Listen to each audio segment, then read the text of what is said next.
everyone, and welcome to today's webinar hosted by Ciphr. Today we're recapping the budget 2025, what HR and payroll need to know. Thanks for joining us this morning.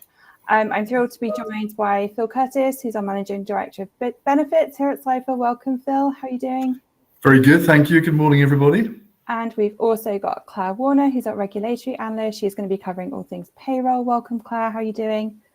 Good, thank you. Morning, everybody.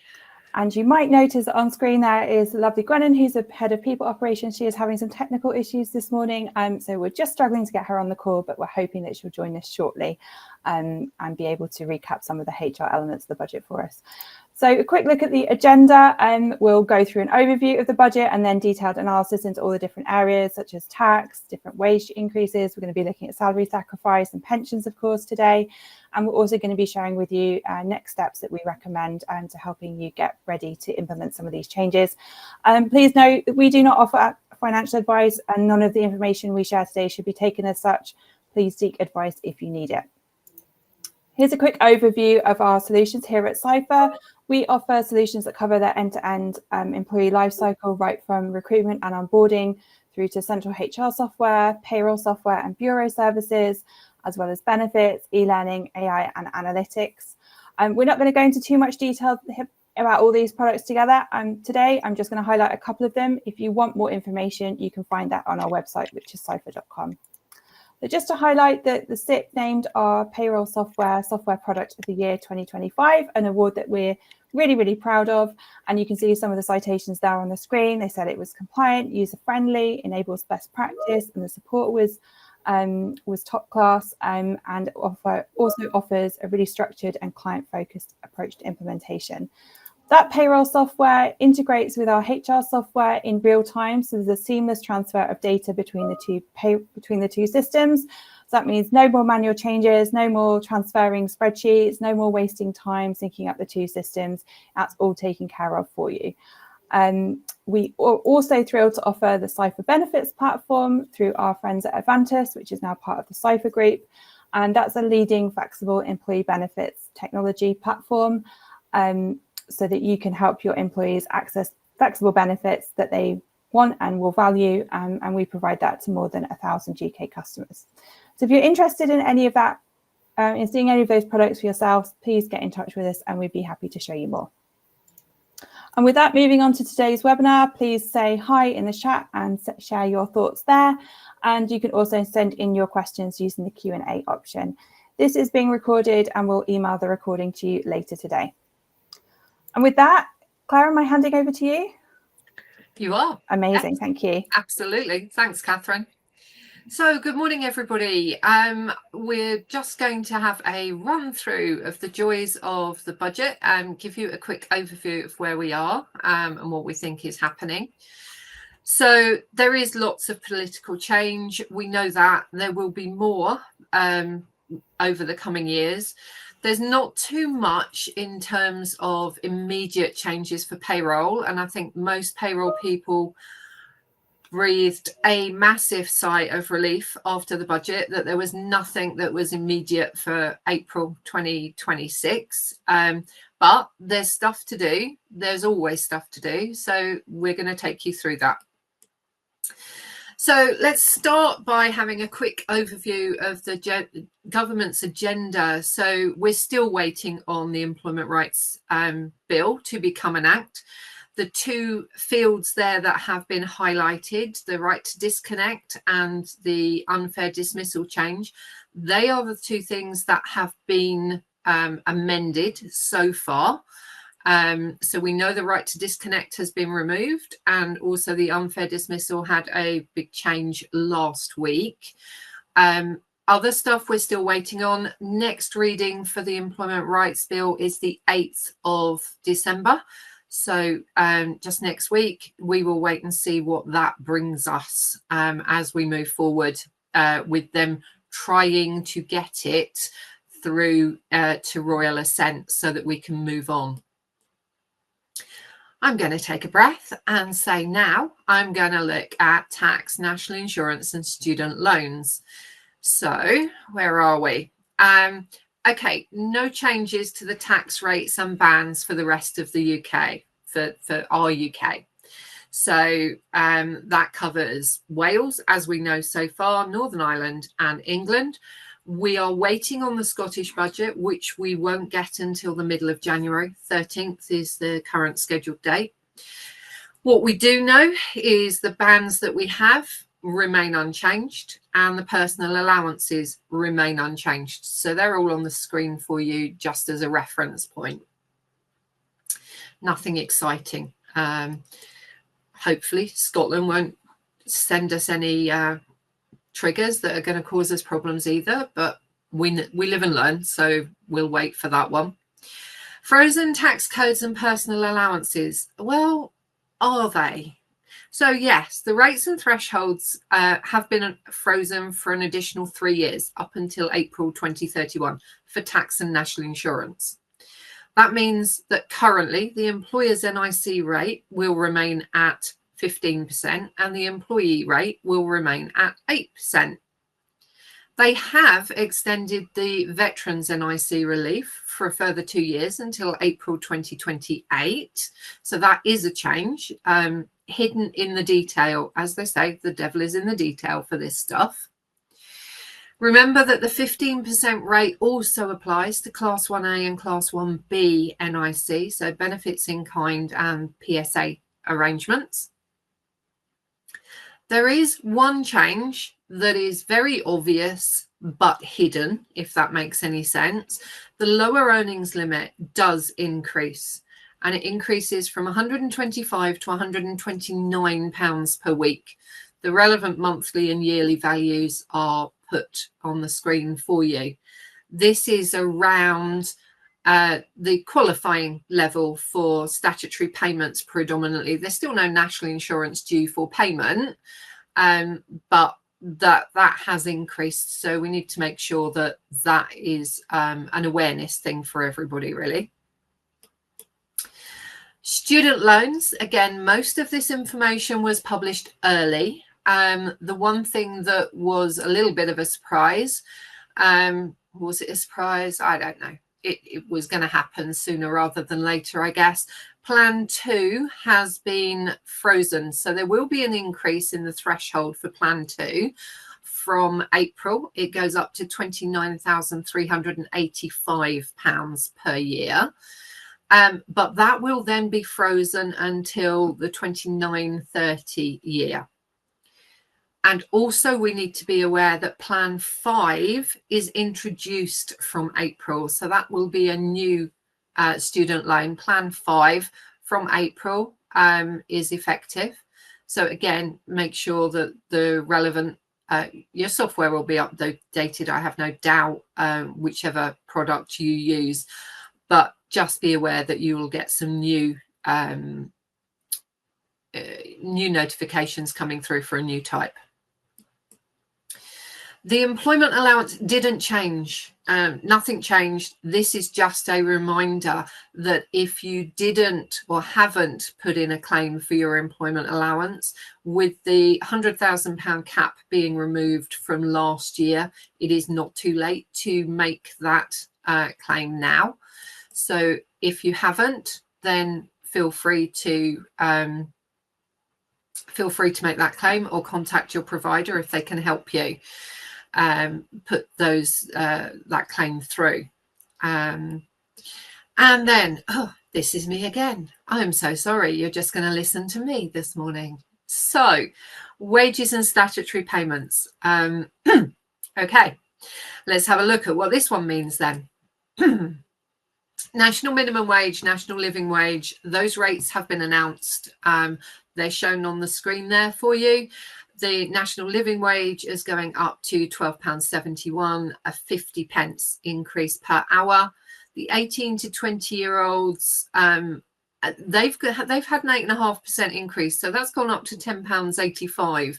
And if you consider the amount of the increase they got last year, this is a substantial increase again this year. So in the last 2 years, they've had something like a 23% pay increase.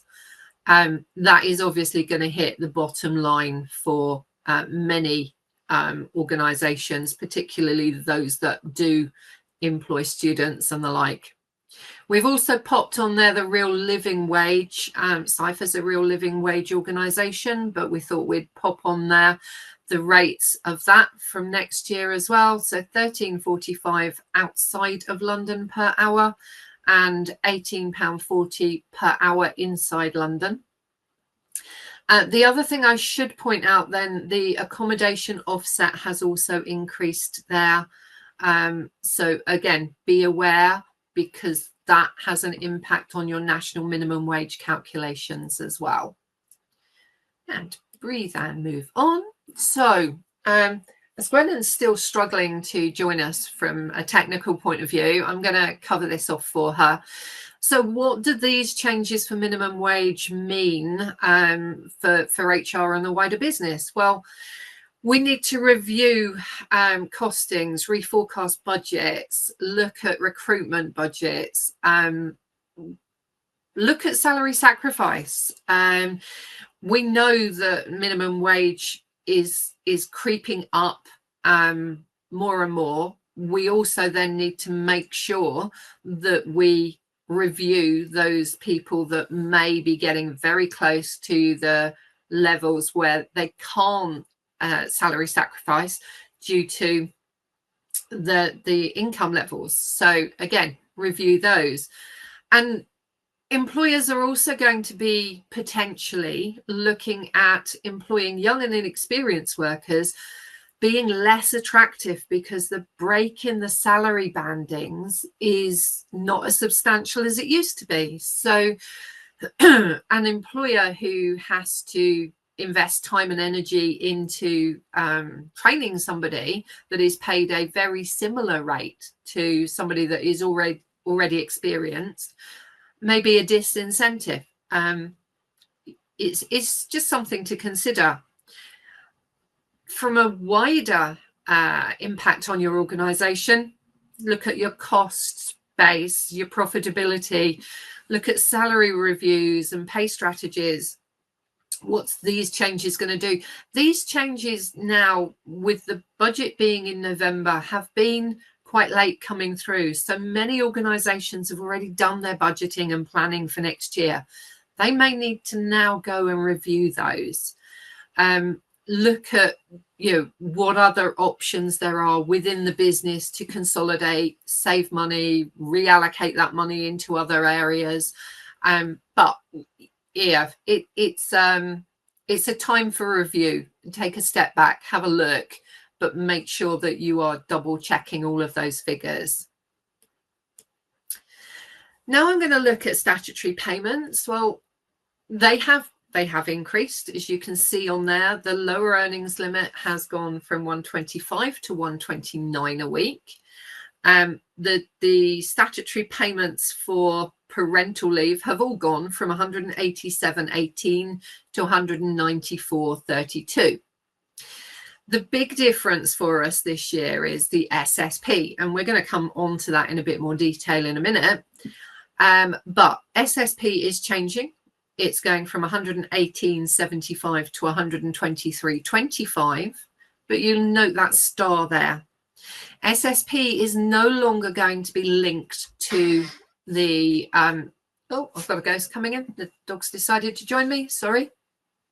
SSP is no longer going to be linked to the LEL as a trigger for entitlement from April.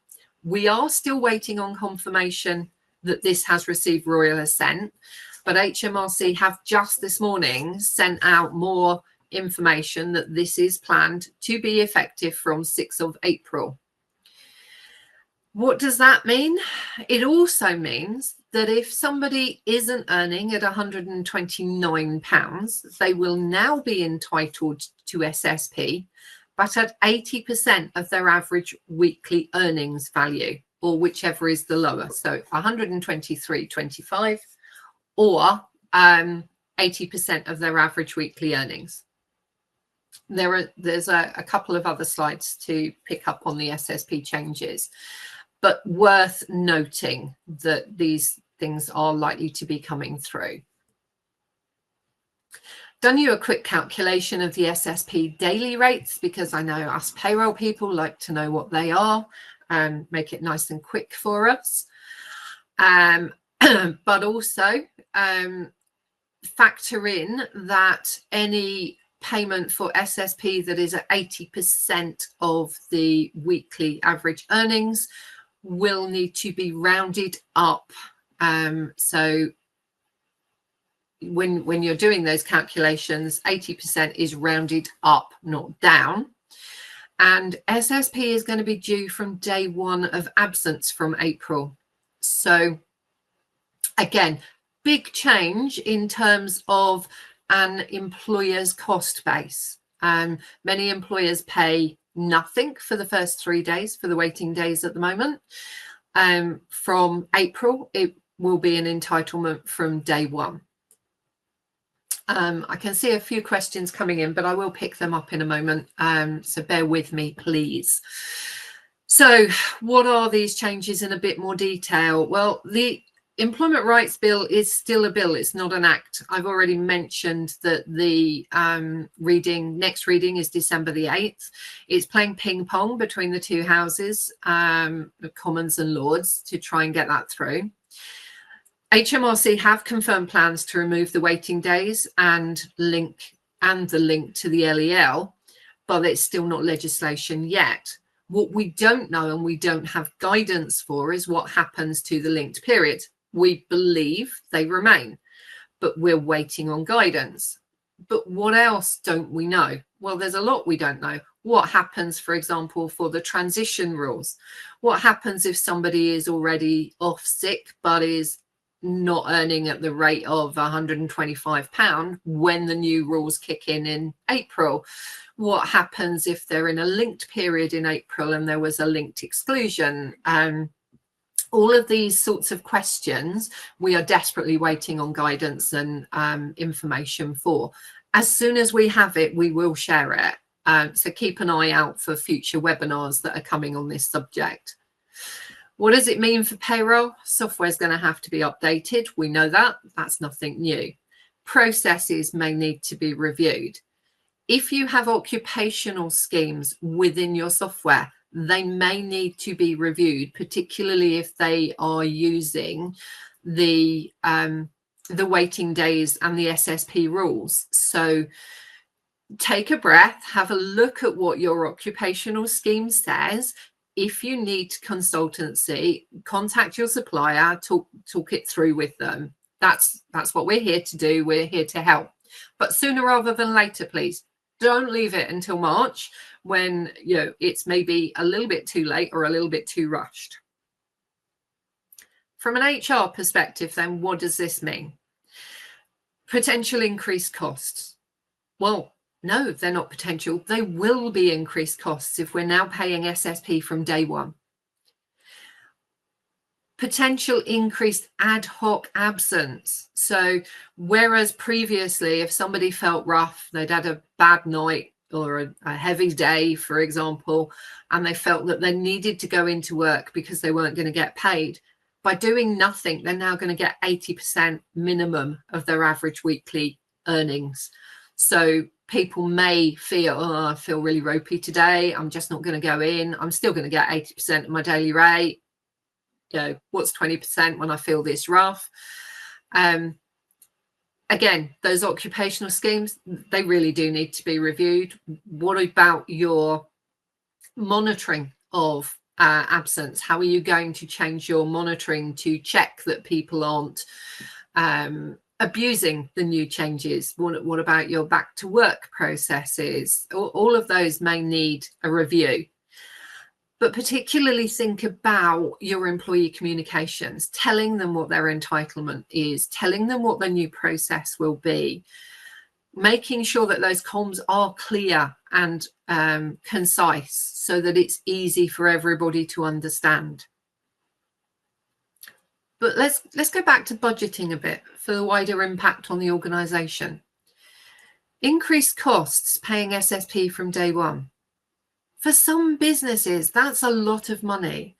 I know a lot of big businesses that I've dealt with in the past don't pay anything for the first 3 days of absence.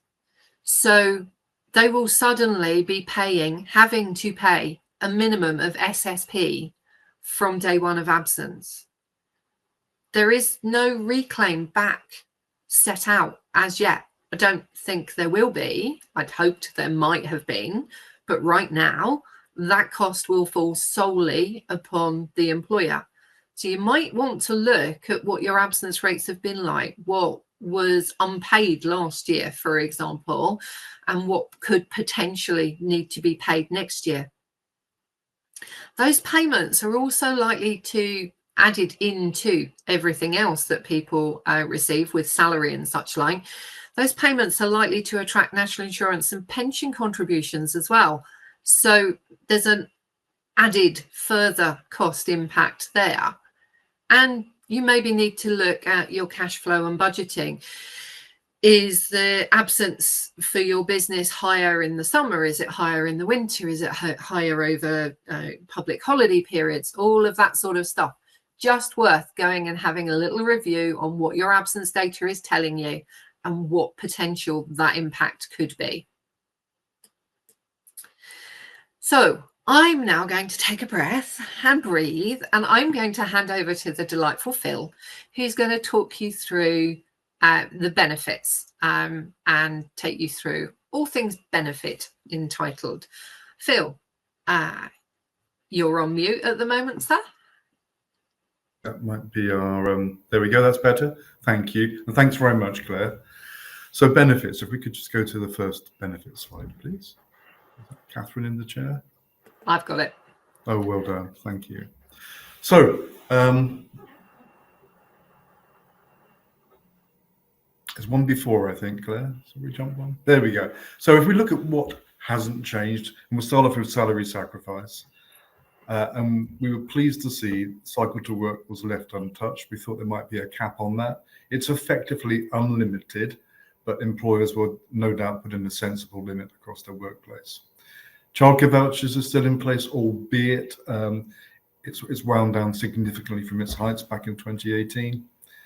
Pension advice is still there, little used, which is a real shame. Employees can get £500 a month free of tax and national insurance to get financial advice linked to pensions. Electric cars still very much alive through salary sacrifice. There is a benefit in kind, but it's very small in comparison to the savings through salary sacrifice. And just to touch on the national minimum wage levels again, they've gone up. You can't sacrifice salary to take you below those rates, so just watch out for that. Now, what is changing? It's all about pensions. So drum roll, or maybe not, because this isn't until April 2029. That's a long time in politics. It's a long time in between budget years. So we don't expect anybody to do anything too dramatic just yet. Next one, please.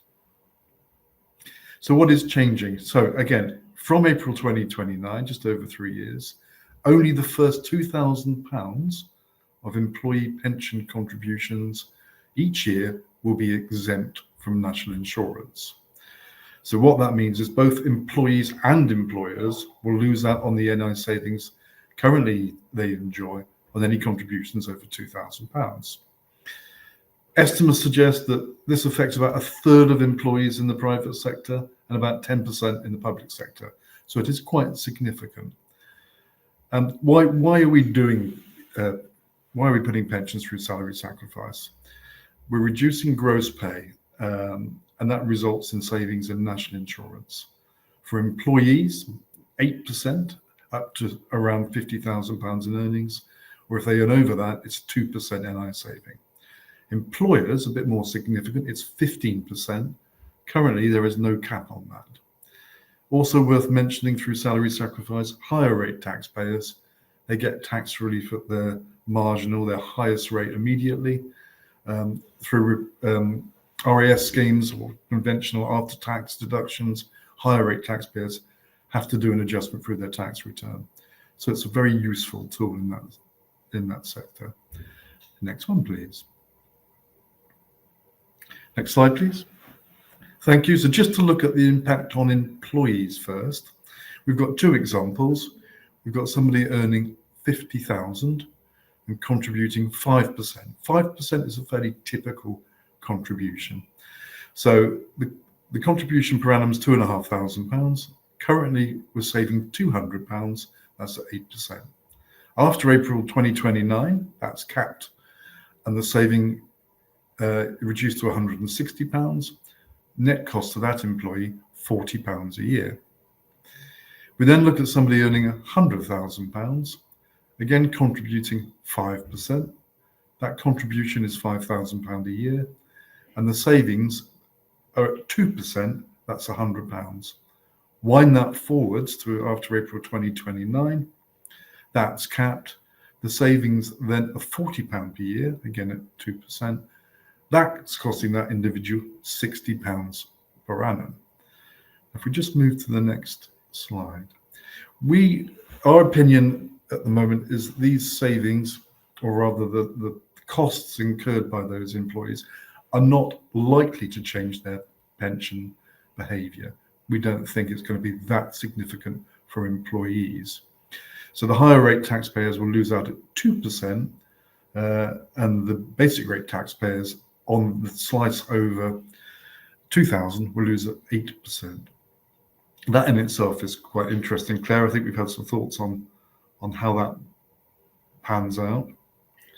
Yeah, we've had some discussions around this, haven't we? I'm not sure it was the intention. I'm not sure how we've not been given guidance on how this is going to work yet. There has been a consultation launched.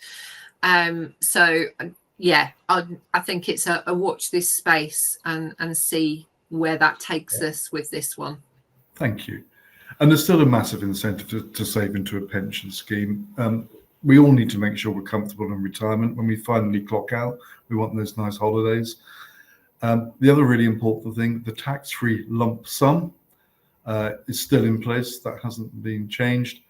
And currently, if you have enough in your pension pot, you can draw up to £268,000.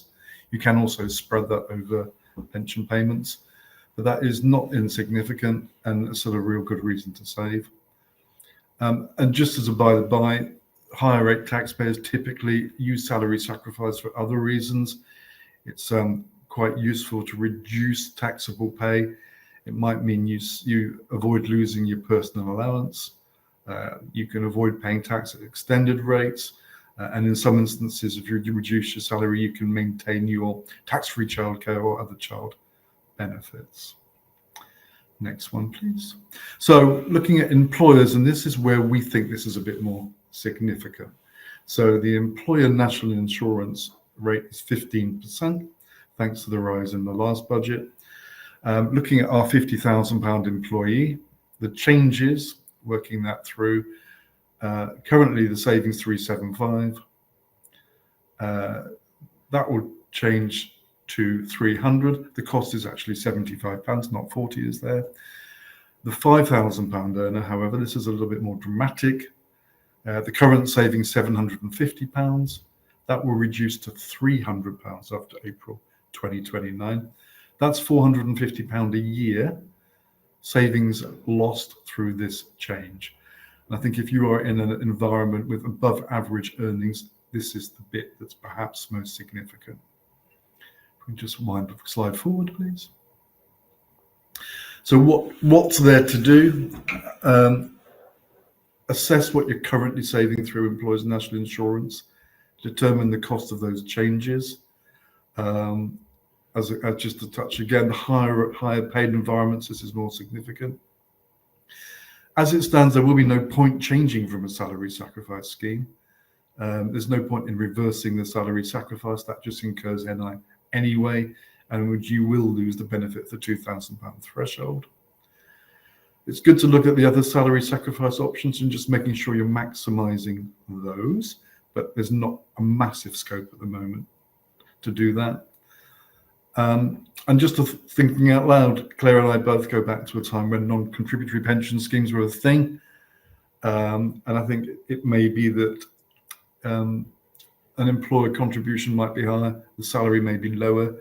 It can't be an optional thing. We may see that recurring. What do you think, Claire? You know what? Everything goes around and comes around again, doesn't it? Fashion does, trends do, integrated systems, independent systems. It wouldn't surprise me. you know, there's a lot of very intelligent people out there that will find ways to make this work. But equally, yeah, not yet. Let's not jump just yet, because once it does become a non-contributory scheme, there are obviously implications that sit behind that. It's not so easy to get out of it. It's then contractual, isn't it? So in order to change it, it's a contract change, which might need negotiation and stuff like that. So there are wider impacts on that one. Thank you. And just looking at practical implications, it's another challenge for payroll. They'll need to be adapted again. They'll have to show the total contribution from the employee's salary sacrifice, but somehow limit the savings to the first £2,000. Another challenge for the clever people who do the coding behind the systems. And that just about wraps it up from that angle. So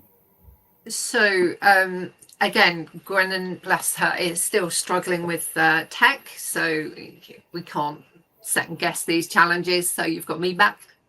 So what are the cost implications? And thanks, Phil. That was quite clear. Salary sacrifice made the headline out of the budget. It was the one thing that everybody grabbed hold of. And yes, we are aware that there's a lot likely to happen between now and 2029. There's potential for a government change, an election, all sorts of stuff. This government has had to reverse decisions before, but equally, as yet, I don't believe they've worked out the consequences and the challenges that go with the changes that they've made. So we need to look at how we would do those reportings. For example, at the moment it's saying we would need to report total salary sacrifice amount, pension salary sacrifice amount, in order so that the HMRC can actually check that you're only getting £2,000, because that cap only applies to pension, not other salary sacrifice amounts. How are they going to differentiate that? How? Just so many how questions right now. My brain is just like fried with all these how questions. So from a business perspective, yes, the employer needs to cost in potentially from 2029. Don't panic just yet. But when you're doing your 5-year forecast, for example, higher national insurance, we know we can't plan for national insurance costs, because look what the government did to us last year. Unexpected increase in national insurance, big cost impact. So just bear that in mind, put it in as a flag for when you are doing your 5-year forecasting. Could easily increase overall costs to the business.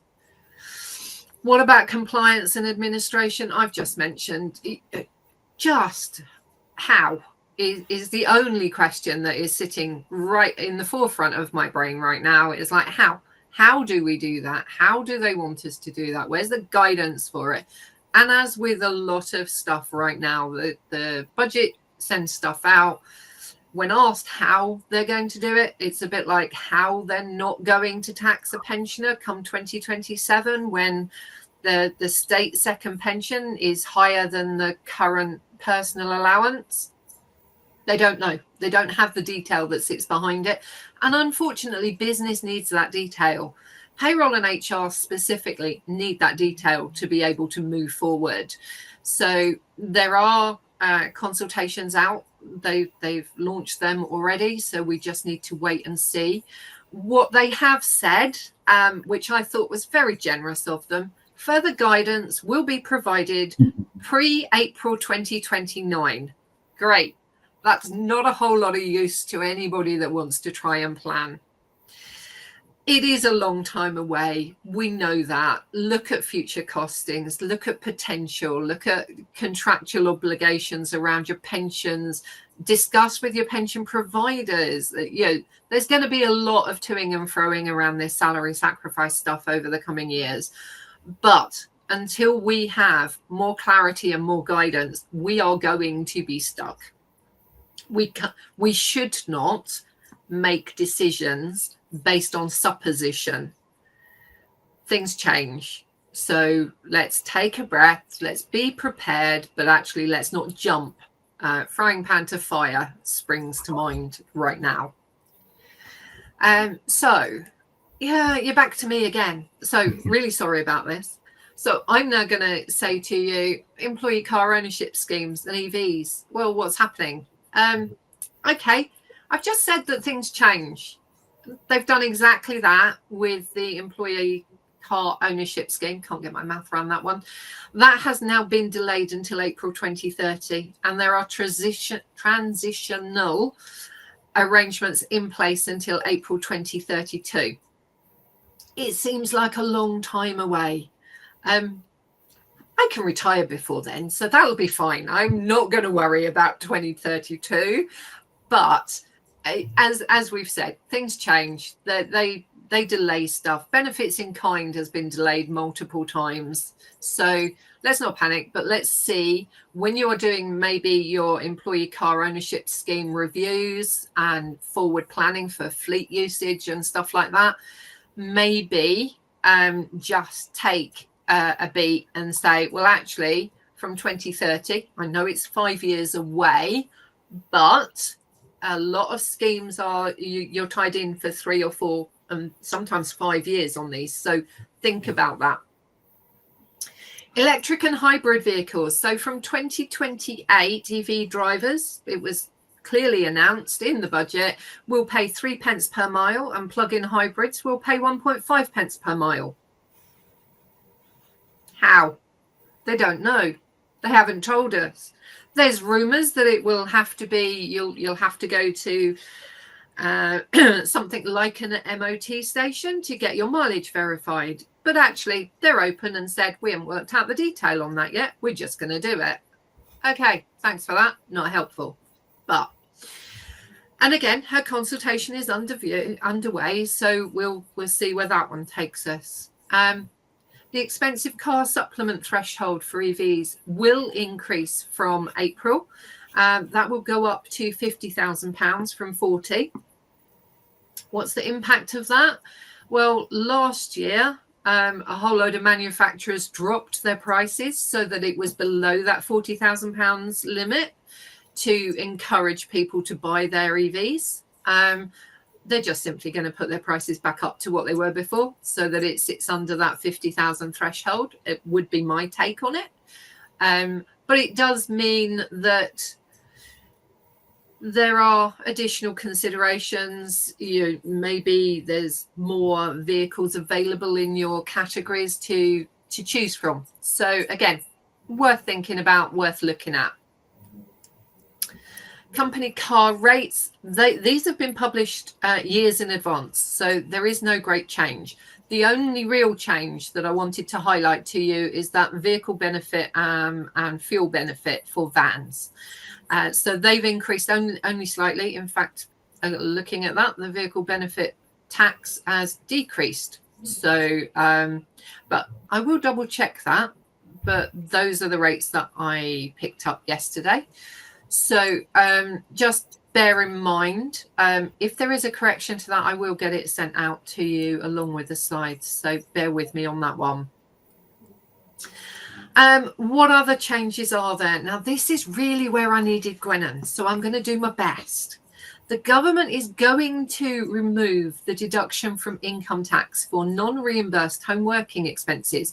Now, that's the one where, as a home worker, you could go on to your government portal and claim your home working allowance, and it would be changed in your tax code. Great. Get an extra £6 a week tax-free.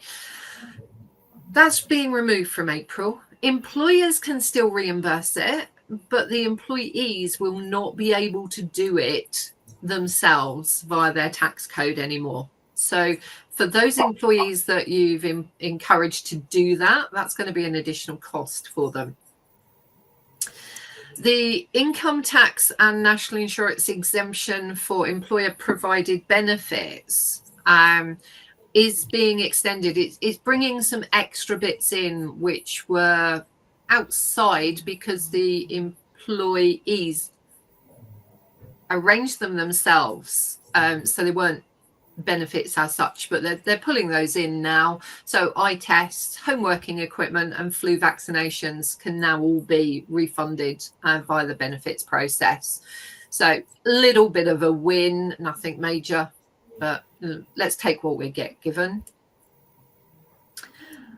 And benefits in kind, not really budget, but they sneakily announced the interim guidance and interim legislation the same day as the budget, because why would you not? There's already a 200-page budget document I need to read. Let's chuck out a benefits in kind one as well. That makes my life so much more fun.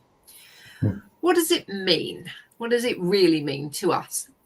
Please watch this space is all I can say, because we will be doing more webinars on this.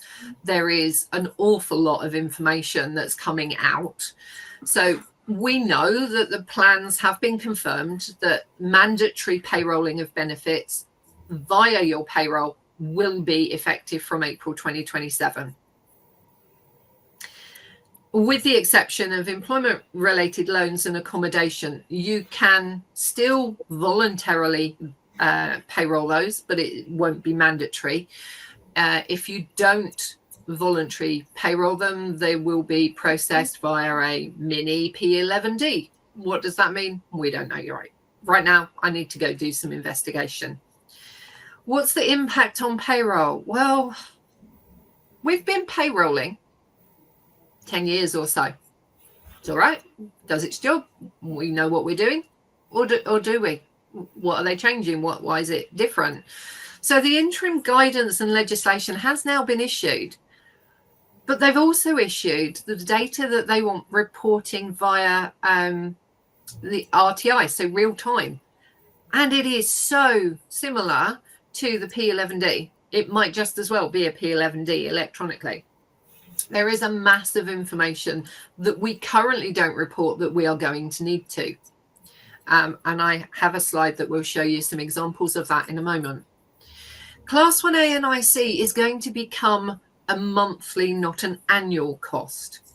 So again, budgeting, look at where you sit with that as a payment. It's a change.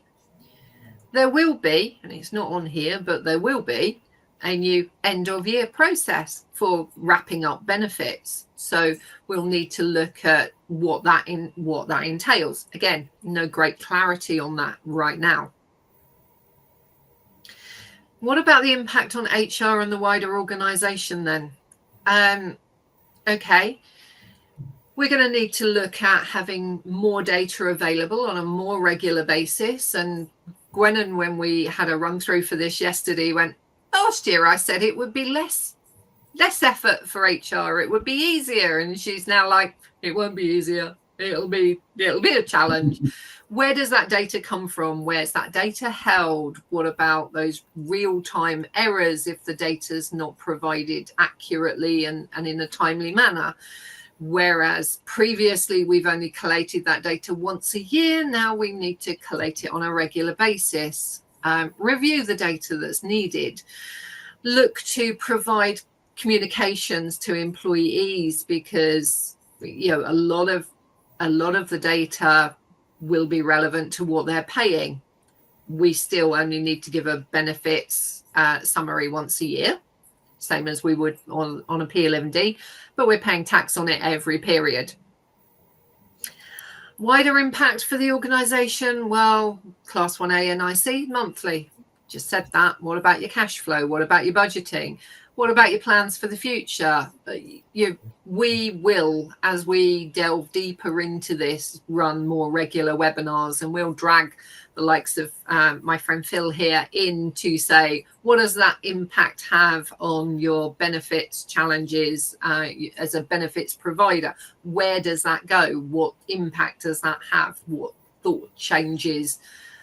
It may be nothing, but Phil and I will have discussions about that over the next year, no doubt. And I promised you some examples of the level of data. So bear in mind right now, when we payroll, we put a value through, and that value, with the exception of cars, is sent over via RTI as a single value. Each pay period, annually, year to date, all of the normal stuff, but it is a single value. So if we've got 4 benefits that we're payrolling, we might show them separately on the pay slip, so that they've got a medical, they've got subscriptions, they've got whatever their other benefits are. But from 2027, this is just an example of the level of data that we need to be able to provide. We will still be providing it via FPS, but more details. It is literally almost certainly line for line a replication of what is in the P11D. So private medical, for example, cost to the employer or the amount foregone, total tax, total equivalent. When you get to other Class 1A, for example, or non-Class 1A, we've also got to include a description, which we might not hold now. So software is going to need to look to change where that goes and how that happens. Travel and subsistence, other expenses, we need a description, we need the taxable payment. You can see this is a snapshot.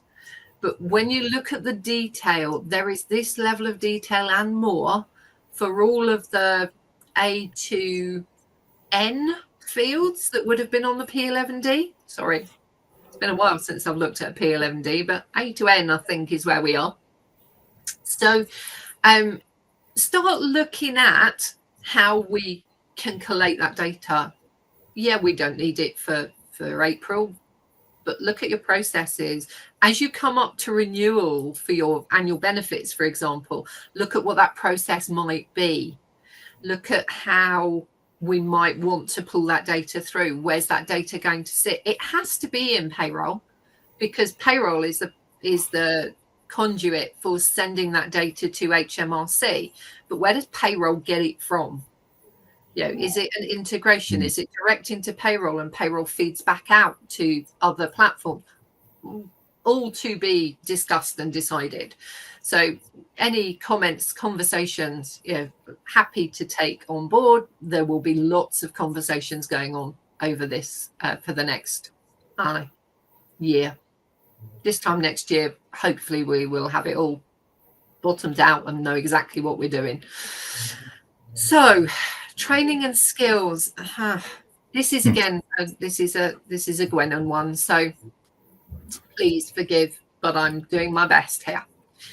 So sneakily, from August 2026, the apprenticeship levy, the top up from the government, is being removed. The levy pot is then being changed so that it must be spent within 12 months and not 24 months.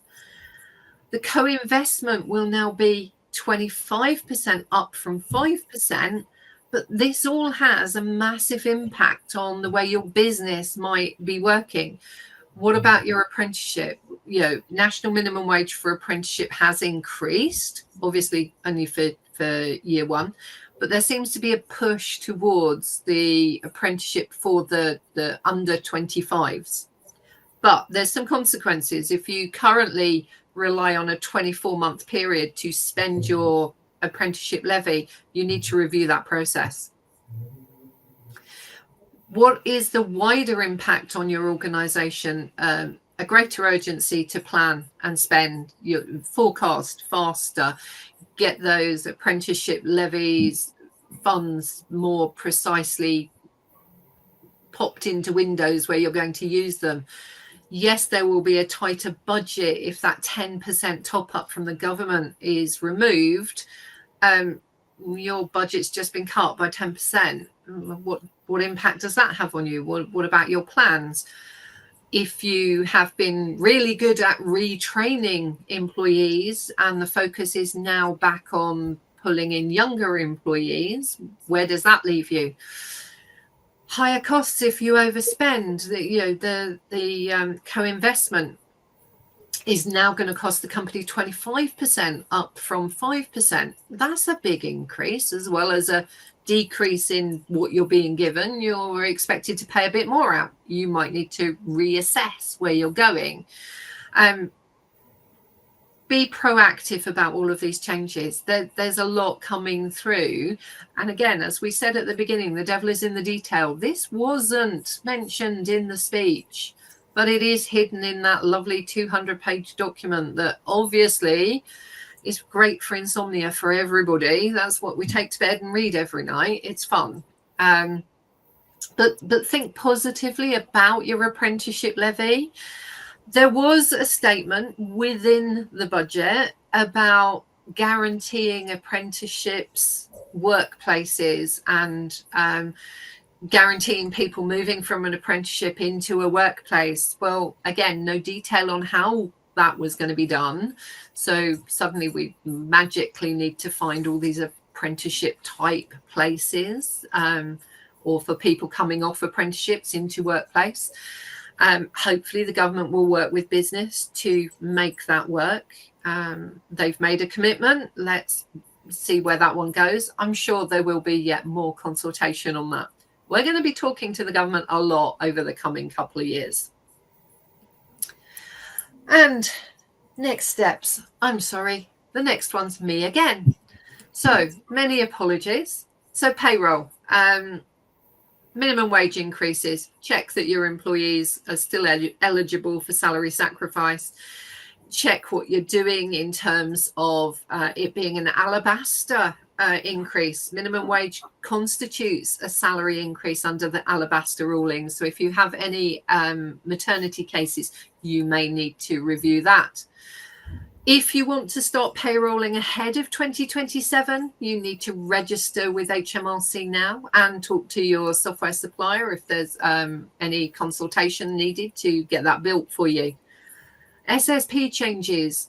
Review the cost impact, look at your processes, look at the occupational schemes, look at, if you need a consultation to change your occupational scheme, what's it going to do to your costings? And most importantly, watch out for further updates. They're going to be coming thick and fast in the next month, 6 weeks. Christmas is in the middle. Let's take it to January. They're going to be coming thick and fast. We will keep you as up to date as we possibly can when these things come. But yeah, again, just be aware. Costings, changes to processes, changes to policies, book any consultation that you need in advance. Don't leave it until the last minute, because quite often everybody is way too busy in March and April to help jump on immediate stuff. For the HR teams, then look at your budgets. You may need to reassess those budgets. If you've already done them the same way that a lot of companies had done them last year, they had to then reinvent the budgets because of the increase in costs. You may need to look at that now. It may be worth reviewing recruitment plans, your apprenticeship plans, for example. Review your occupational sick and absence policies and procedures, and other financial awareness and education. It may be worth providing some financial awareness and education to your employees. Audit your benefit data, see what you've got, see what you might need to get. Talk to your benefits provider. Is there a sleek, fast, easy way that this data can be communicated? And please do talk to your payroll and benefits colleagues, because we are going to need to work together on this lot. The budget was a light touch for payroll. It wasn't really. There's just a lot hidden in there. So keep talking, keep working together. And finally, Phil. Yeah, next steps for benefit. Short and sweet, really. We've touched on the national minimum wage increases, so be mindful of that with salary sacrifice. And in the same vein, make sure you are taking advantage of all the current salary sacrifice opportunities. Nothing has changed yet. and be mindful of the pension changes 2029, but don't jump. It's way off, really. And that's it. Okay, and don't know if we have Catherine with us. Hey, we do. Thank you so Catherine. much. Thanks especially to Claire. I know that was a lot to go through this morning. Apologies, you've everyone. Just listened to me. We couldn't get Gwennon on the line, but one of those things that we couldn't resolve this morning.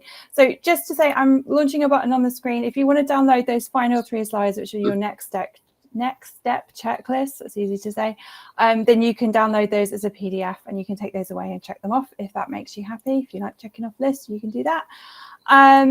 Otherwise, we've got 15 questions to get through in 4 minutes. Claire, Phil, let's see how we go. I think we will do our best to get to everything.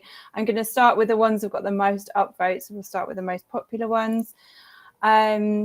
Nate asks, what happens to people with an existing salary sacrifice for a fixed period, like cycle to work, that would bring them below the minimum wage after April?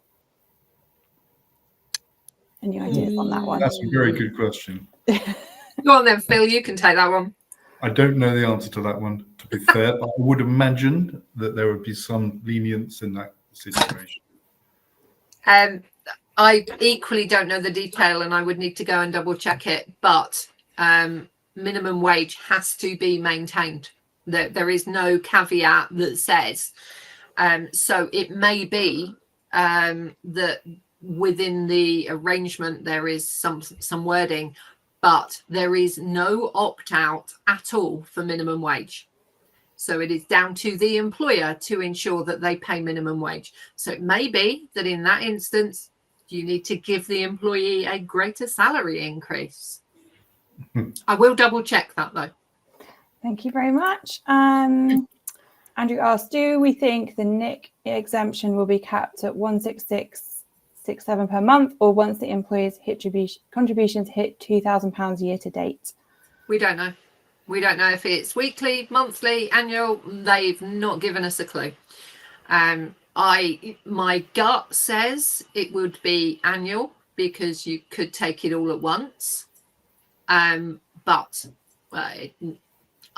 to be considered, and we will find out in due course, no doubt. Okay, great. And just to go back to that salary sacrifice cycle to work question, because I can see Gwennon's in the public chat. Hi, Gwennon. She suggests lengthening the time of the loan period for the cycle to work scheme, and then that could also solve your adjustment. So if you change it from like a 12 to 15 month loan period, for example, then your deductions per month will be lower, and then you're not going to go over the minimum wage. So thank you, Gwennon. Thank you, Gwennon. Related to that £2,000 cap, Taylor asks, is there any provision for monitoring that cap for people changing jobs mid-year? You would like to think so, but again, unknown. Unknown. Watch this space. Another really good question.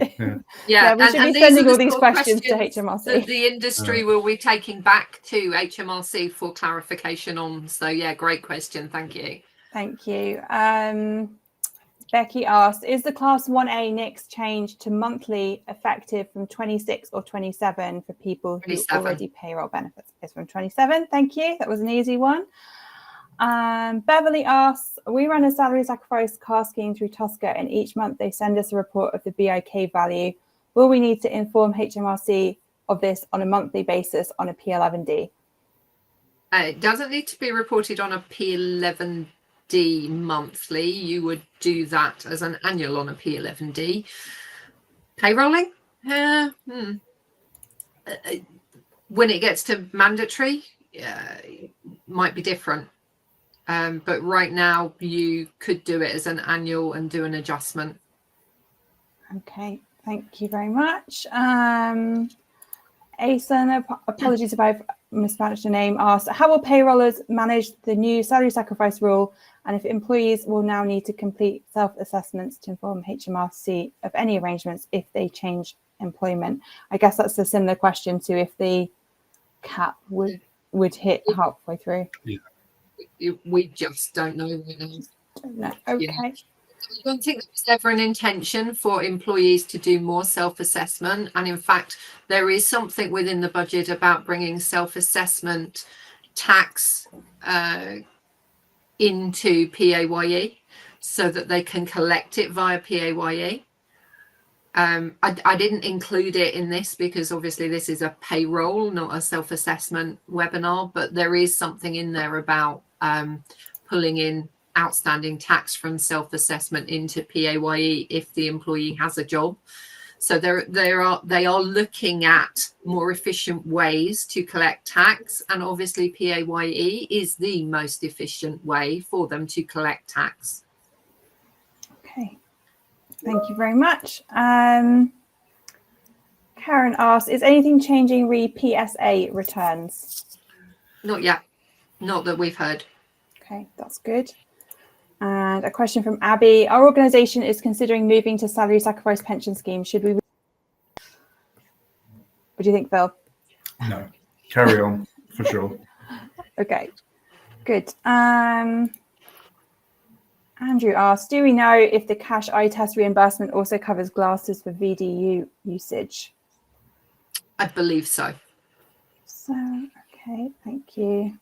And Nicola's asking for the link to the 200-page document that you referred to, Claire, which I've been digging through my messages. Is that one that you've shared with us internally? Is that the? I think so, but let's pop it in the chat. Yeah, if you have that, that would be great, because I don't want to send it. I have the one which is the IK guidance. Is that the one you mean?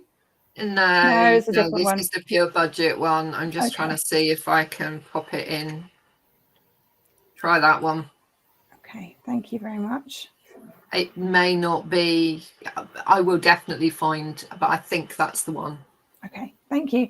I'm conscious that we've hit midday, so I'm sorry for not getting to everybody's questions, but we have come to the end of the broadcast. Apologies. Thank you again, Claire and Phil, for your time today. Thanks to Gwennon behind the scenes. I can see you in the chat, and for also all your hard work offline as well. Thanks everyone for attending today. We hope you found it useful. Look out for this recording in your inbox later today, and hopefully you've got a copy of the checklist as well to help you keep on top of all the forthcoming changes. As Claire has alluded to, we do like to keep you as informed as we can of all the regulatory changes, given that there is so much going on. So expect another one looking at ERB in February, I think, and we'll do one in March for the tax year end, where we'll recap all of the upcoming payroll changes as well. So please join us for those if you can. Otherwise, we hope you found this useful, and that we'll see you again another time soon. And you have a great rest of your day. Thanks so much. Goodbye. Thank you. Bye all. Thank you.